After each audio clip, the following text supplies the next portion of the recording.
Hello, everyone, and welcome to this episode of Ignition Time, and welcome to our channel. My name is Dr. Nitin Chhoda with the Ignition Time channel, where we cover important matters pertaining to the country, the economy, as well as our money. I've been covering stimulus news and unemployment benefits since the start of the pandemic, and I'll continue to do so for our incredible community. By the way, if you're not a member of our community yet, please consider clicking the like button. Please consider subscribing and enabling notifications. So what is the big news, folks? The big news is that unemployment recipients fell by more than half. Yes, you heard that right.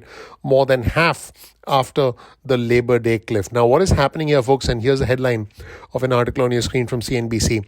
The number of people receiving unemployment benefits fell by 55% to 5 million people as of the 11th of September. As you know, federal unemployment benefits ended on Labor Day, and unfortunately, there was no political will to extend unemployment benefits again. Now, Congresswoman Alexandria Ocasio-Cortez from New York, the Democrat, did want to extend unemployment benefits and did propose a bill, and I did cover that on our channel. However, I want to be as clear as I can.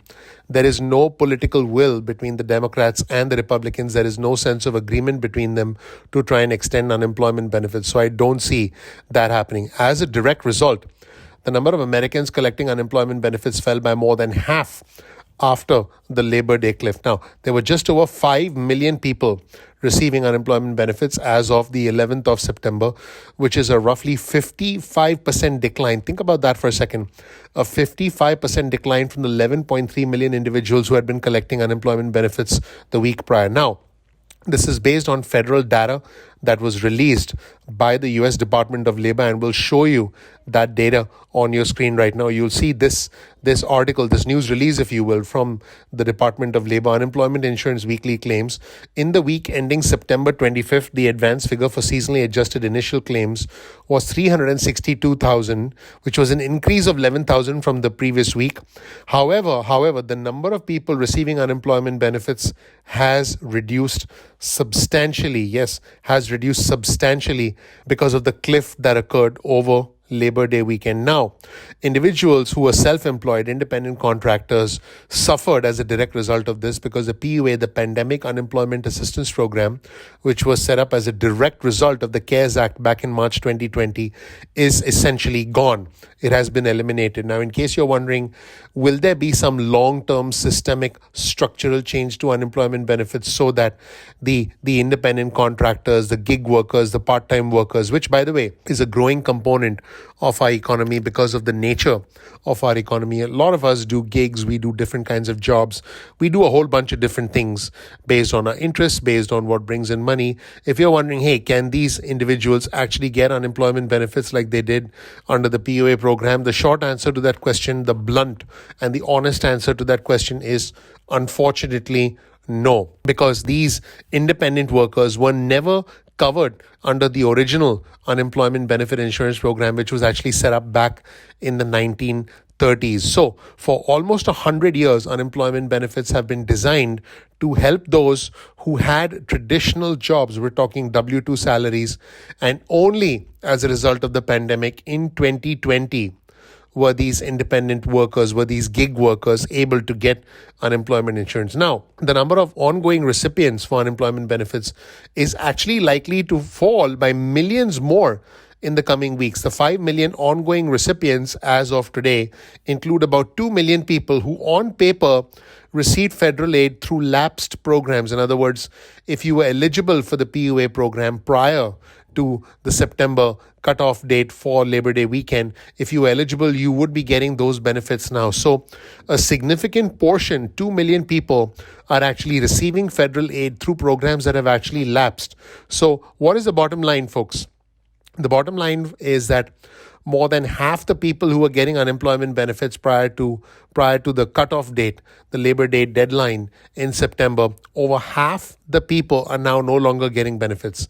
Out of the 5 million people who are getting benefits now, 2 million of these individuals are actually getting benefits through programs that have already lapsed because they were eligible for it, and there's a delay in them getting their benefits. So, what is really interesting here is that the number of individuals getting unemployment benefits will decline even further. On top of that, unemployed individuals who remain eligible for state benefits can continue to collect that aid. However, the $300 a week federal booster is gone. Now, I want our viewers and subscribers to know that unemployment benefits were extended in March 2020, were actually expanded in March 2020, and then they were extended in December 2020 under former President Trump, and then again in March 2021 with the American Rescue Plan under President Biden. But there was no extension beyond that. On top of that, 26 states opted out of the programs early, and in their opinion, they were trying to get people back to work. A majority of these states were actually Republican states. However, a lot of evidence suggests that these expanded benefits were not discouraging people from returning to work. And there is a lot of evidence and a lot of reporting that suggests that the early termination of the unemployment benefits was political and it was not economic. Other factors like safety concerns, childcare responsibilities, shifting priorities, changing careers, and early retirements have played a huge role, not to mention the surge in the Delta virus, which thankfully seems to be coming under control. Now, the Treasury Secretary Janet Yellen and the Labor Secretary Marty Walsh have urged states with high unemployment rates to continue issuing aid to some unemployed workers using other money that was allocated by the federal government. In other words, the federal government is telling states, hey, take the other money that we've given you, take the remaining money we've given you as a direct result of the American Rescue Plan and use that to extend unemployment benefits. However, the bad news is that a lot of states have chosen not to do this. In fact, my reporting suggests that not a single state has unilaterally extended unemployment benefits with the extra money that they have from the federal government. Now, think about this for a second. Think about the irony here. States are actually flush with money for two reasons. One, they've gotten a lot of money from the federal government.